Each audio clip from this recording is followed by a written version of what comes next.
Hola queridos hermanos, Dios les bendiga. Vamos a dar inicio a este sermón de 2 de mayo del 2021. Y pues ya hemos leído la carta a los Gálatas en su capítulo 3 del versículo 1 al 6. Ahí es ahí donde va a estar prácticamente eh, la base de nuestro estudio bíblico el día de hoy.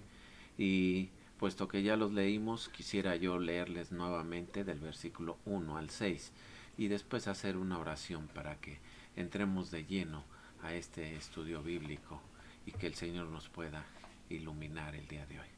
Vamos a leerlo, dice versículo 1: Oh Gálatas insensatos, ¿quién os fascinó para no obedecer a la verdad?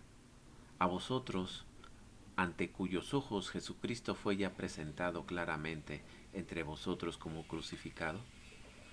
Esto solo quiero saber de vosotros. ¿Recibisteis el Espíritu por las obras de la ley o por el oír con fe? ¿Tan necios sois?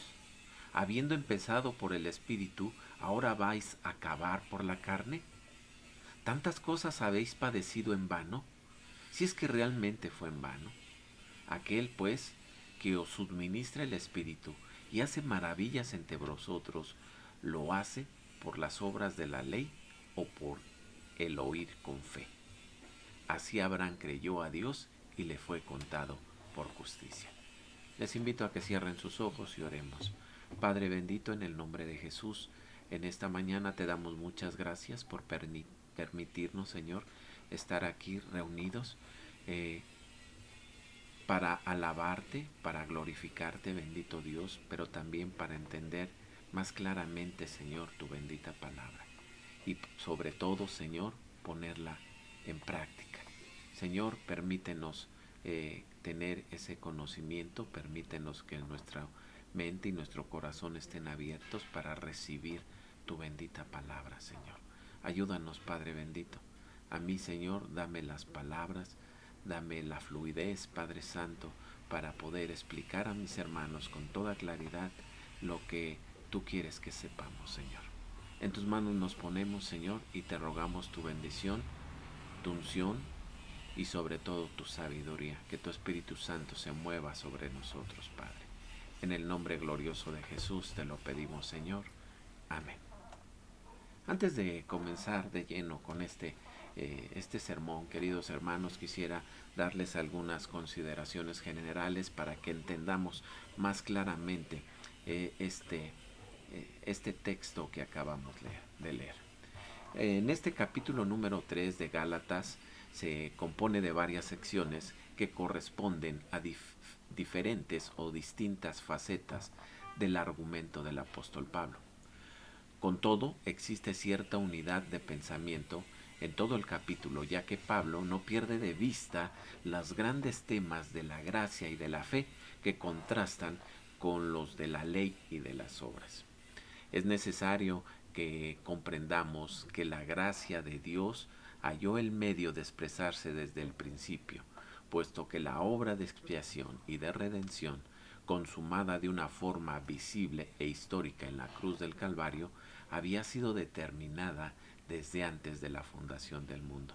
Hay varios versículos en la palabra de Dios que nos hablan de esto.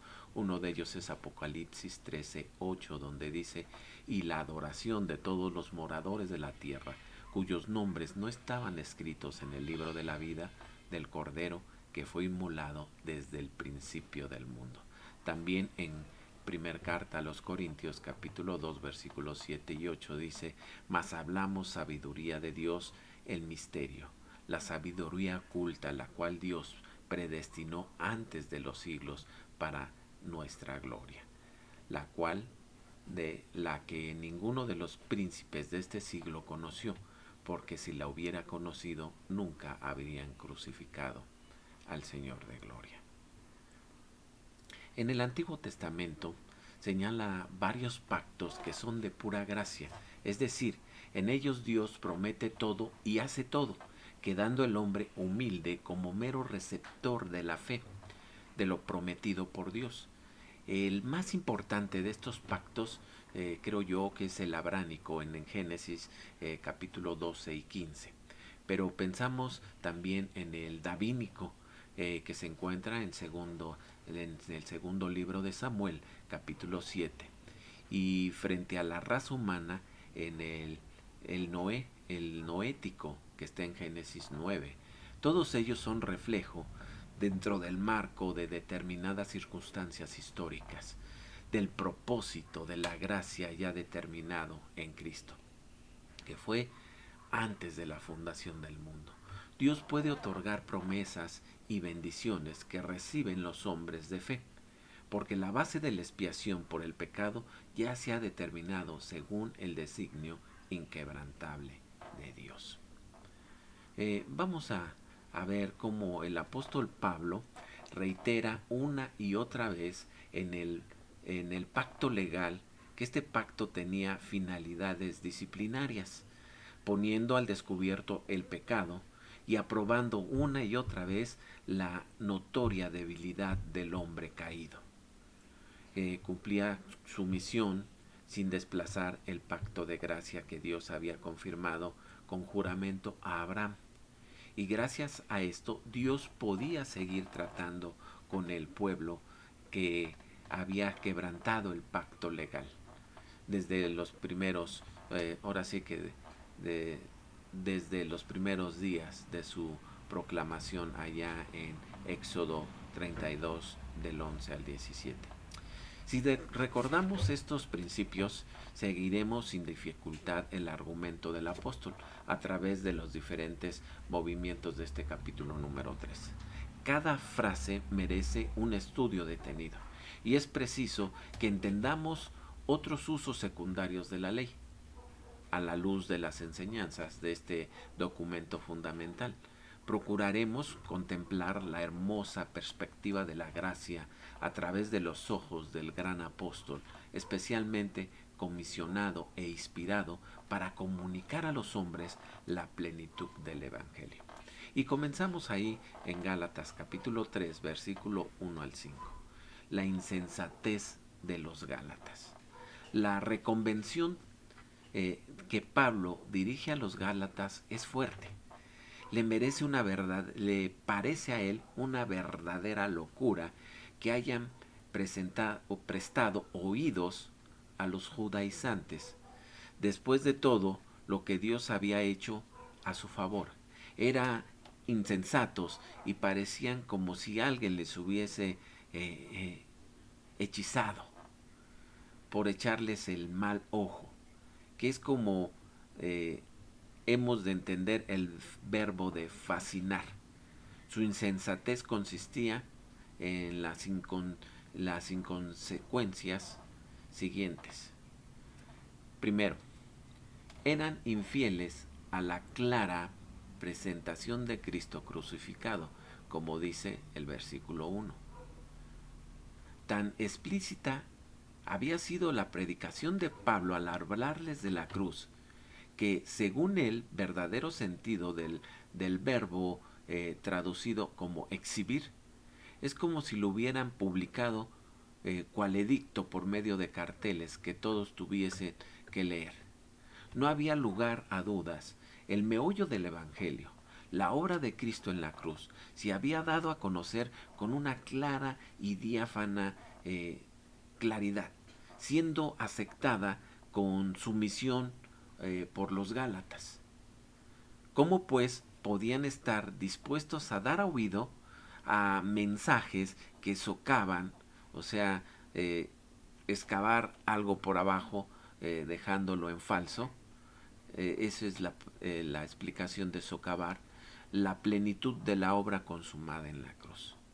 Claro está, los judaizantes no negaban que la cruz tuviese importancia, pero al querer añadir ritos y obras a la obra que ya se había dado, desvirtuaban el valor único y completo de lo que Cristo había perfeccionado una vez y para siempre.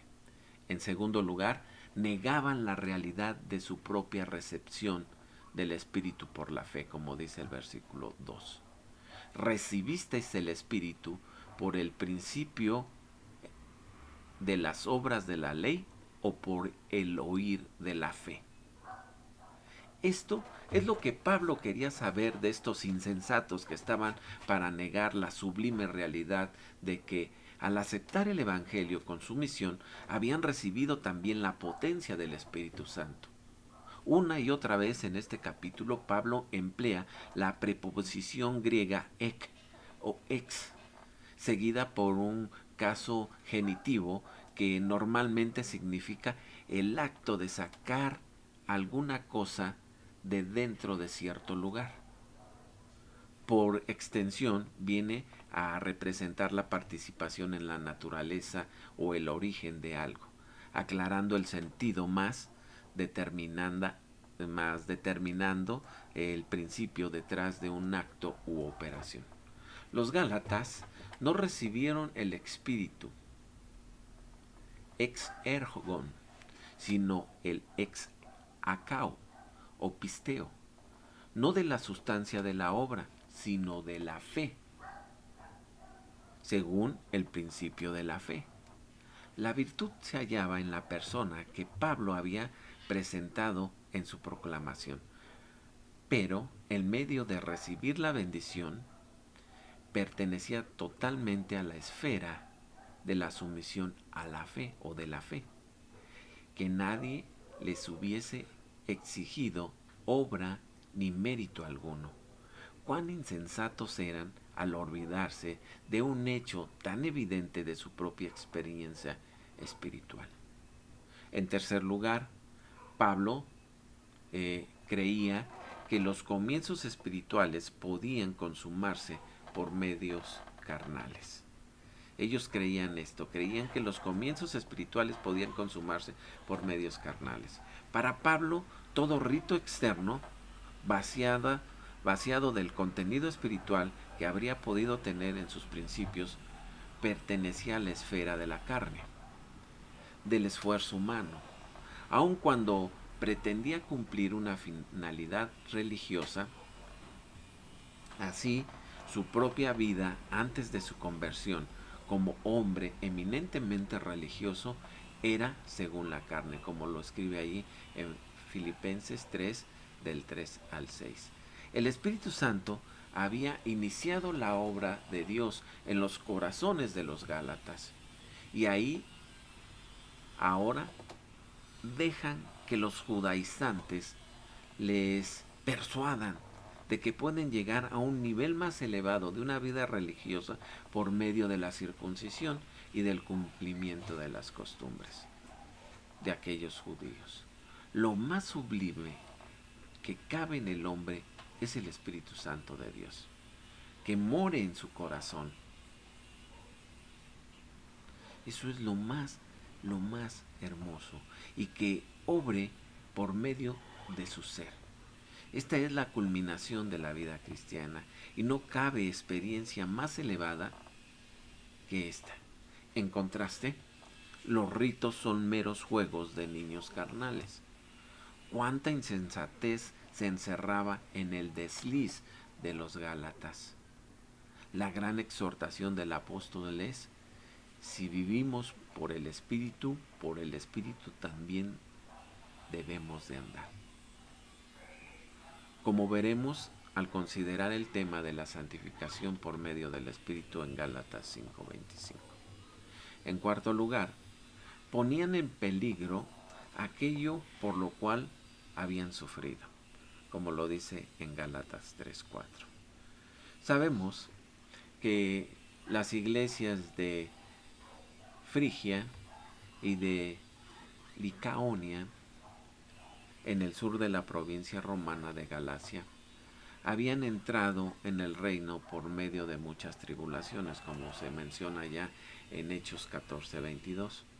Pero por ser tan escasas las referencias de la fundación de las iglesias del norte de la provincia, nada sabemos de las persecuciones que padecieron, aparte de esa alusión que está en Gálatas 3:4. Las circunstancias eran análogas.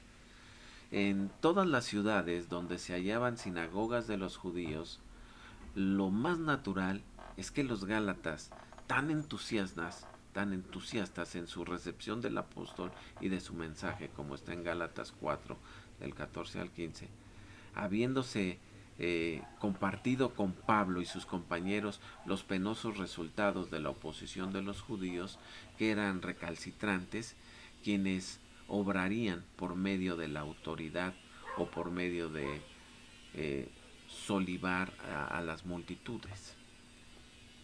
El hecho es que habían padecido tantas cosas y al recibir el Evangelio, gozándose sin duda, entonces por el privilegio de ser hechos partícipes de los padecimientos de Cristo, su Señor y Salvador. Ahora sí resultaba que Cristo no les bastaba, que los judíos habían tenido razón al perseguir a Pablo, entonces sus sufrimientos habían sido una locura, una triste pérdida en la esfera natural, sin compensación en el reino de Dios, algo vano o sin sustancia. Pero la última frase que se encuentra aquí en Gálatas capítulo 3 versículo 4 nos hace vislumbrar la posibilidad de una recuperación. Si es que realmente fue en vano, es la frase. Lo que viene a significar que el apóstol no quería cerrar del todo la puerta de la esperanza, pensando que los gálatas aún habían de reaccionar favorablemente al serles mostrada la locura de sus tendencias actuales. Muchas veces nos salimos del Evangelio, muchas veces pensamos cosas y empezamos a hacer rituales que no tienen nada que ver con el Evangelio de Cristo. Debemos de tener mucho cuidado porque fue lo mismo que les pasó a los gálatas. Llegaron doctrinas extrañas, doctrinas en este caso de los judaizantes. Hoy en día hay doctrinas que llegan a nuestra iglesia y empiezan a hacer mella de la declaración positiva, de el pare de sufrir, de que todo va a ser bien y prosperidad. Y normalmente nos gusta escuchar esto, pero realmente no es una realidad. Estamos quitándole al Evangelio su valor y el valor que hubo en la cruz, y que hoy vivimos bajo la pura gracia y que no necesitamos nada más, ni necesitamos otras cosas que hacer, ni rituales para obtener esta salvación que ha sido dada por puro amor y por gracia. En quinto lugar, dejaba de reconocer el origen espiritual de las obras del poder, como dice en Gálatas 3:5. Dios había bendecido abundantemente los principios de la obra entre los gálatas, concediendo milagros que se efectuaban por la potencia del Espíritu a través de los hermanos de la fe.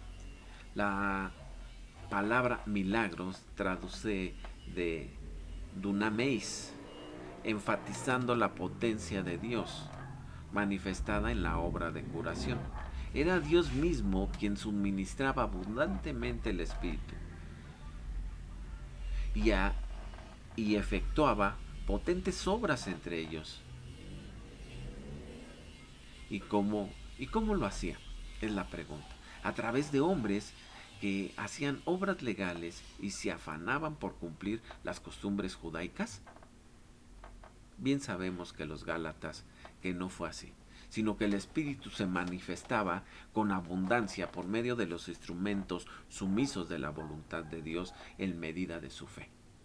El hecho de que los verbos suministraba y obras que están en Gálatas 3:5 se hallan en el tiempo presente y nos hace pensar que no habían cesado de todos los milagros y las manifestaciones especiales de la potencia del Espíritu entre las iglesias de Galacia. De modo que la evidencia de cómo Dios obraba se hallaba aún delante de los ojos si querían verlos. El progreso del espíritu legalista pronto cortaría las mismas raíces de la vitalidad espiritual. En sexto lugar, el gran principio es el de la fe, que encontramos ahí en Gálatas 3, en el versículo 2, en el versículo 5 y 6. En el versículo 6 termina el argumento basado sobre las lecciones de la experiencia de los Gálatas mismos. A la vez introduce a la discusión sobre el ejemplo de Abraham.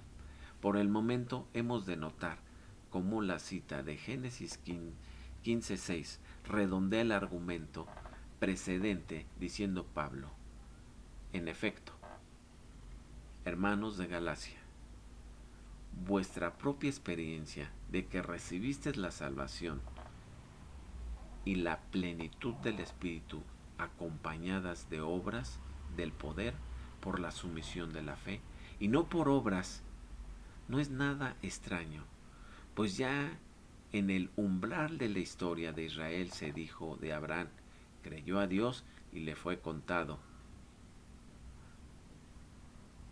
por justicia. O sea, que le fue abonado a cuenta. Dios siempre ha obrado de la misma manera, supliendo Él la potencia del Espíritu sobre la base de la obra de la cruz. Quisiera, en perspectiva, pudiendo abonar en la cuenta del patriarca la justicia, una vez que éste hubo aceptado con sencillez de su corazón las promesas que le fueron otorgadas. No seáis infieles, ni vuestra propia experiencia ni la de Abraham, de quien tanto os hablan los judaizantes. La base de toda la bendición es la obra en la cruz, tal como os lo presentamos. Dios obra poderosamente por su Espíritu, sin regatear nada. Ahí donde el principio de la fe está en operación, la norma de las obras es algo antagónico a la fe, siendo carnal a pesar de ser religioso, tendente no a la vista, sino a la muerte. Esta demostración por la experiencia de los Gálatas ha de ser reforzada con otras consideraciones que veremos en la próxima sección. Así es de que, mis queridos hermanos, somos salvos solamente por fe en la obra que el Señor Jesucristo hizo en la cruz del Calvario. No necesitamos ningún ritual, no necesitamos obras que bien podríamos hacer, pero en realidad no nos sirven de nada. Solamente para recibir la salvación, la obra está en la cruz del Calvario y ya se cumplió. Así es de que, querido hermano, recuerda esto. Esta carta a los Gálatas es un poco difícil tal vez para muchos de entender, pero es algo meramente doctrinal. El apóstol Pablo describe la vida espiritual y oculta del creyente. El viejo hombre ha sido crucificado, pero el nuevo hombre está vivo. El pecado es mortificado por la gracia, es vivificada. Tiene las consolaciones y los triunfos de la gracia, pero esa gracia no es de sí mismo, sino de otro. Los creyentes se ven viviendo en un estado de dependencia de Cristo. De ahí que aunque vivan en la carne, sin embargo, no viven según la carne. La gracia no es gracia a menos que sea dada libremente en toda forma. Mientras más sencillamente el creyente confía en Cristo para todo, más devotamente andará delante de Él, en todas sus ordenanzas, en todos sus mandamientos. Cristo vive y reina en Él. Él vive aquí en la tierra por la fe en el Hijo de Dios, que obra por amor, produce obediencia y cambia a su santa imagen a cada uno de nosotros. De este modo, no abusa de la gracia de Dios ni la hace vana. Así es como el apóstol Pablo nos describe en la carta de los Gálatas esta gracia. Esperemos que hayamos entendido, queridos hermanos, que el Señor les siga bendiciendo y prosperando. Nos vemos la siguiente semana. Vamos a estar estudiando los versículos siguientes de esta carta a los Gálatas. Que Dios les bendiga.